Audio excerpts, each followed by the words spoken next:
Today's conspiracy theory: is the flat earth reasonable? Well, if you just take a look at a map, it looks rather flat to me. I think that is undeniable, and that's all the proof I need. But you might be saying, well, if that is true, what is outside of the flat earth? Well, let's take a look at an episode of a sea life documentary, SpongeBob SquarePants, narrated by David Attenborough. There is one episode where the main protagonist and the main rival get lost in the woods. They can't escape, as if the outside world doesn't exist. But we know something is there. When the protagonist follows the wisdom of the conch, good things happen.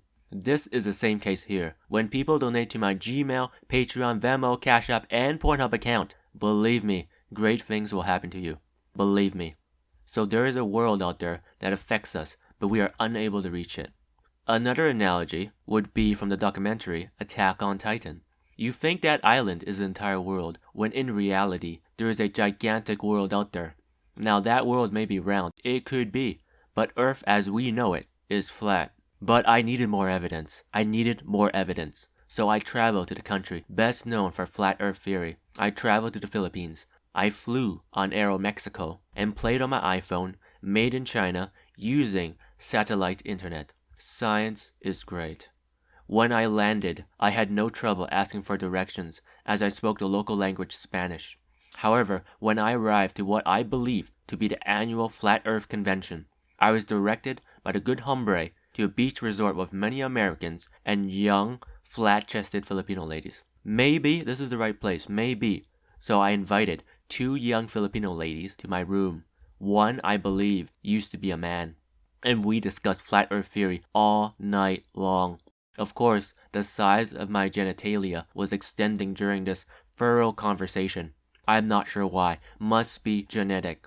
After a powerful release of imagination, I realized how to find out scientifically that the earth was flat. All I had to do was travel to the edge of the flat earth. So simple. So I made my way on a GoFundMe sailboat east from the Philippines. The seas were rough, but I knew I was going east. I knew. I landed in an unknown place. From a distance, it looked like some type of spaceship. I boarded the spaceship, and I heard unusual singing, like they were praying to and praising an alien overlord, preparing to embark to Andromeda. Suddenly, a strange biped creature punched me in the face. It must be the aliens. I fell to the ground, helpless to it mounting me, and taking advantage of my virginity. I cannot die like this, I cannot die. But suddenly, a man in a strange hat and short shorts punched the kangaroo, knocking it off into the sea. He gave me his hand and lifted me up off the ground. He spoke a very strange language. I didn't quite understand what he was saying, but I heard what appeared to be the word Australian. That must be alien speak for alien. So we headed off into the sunset to explore this unknown world called Australia.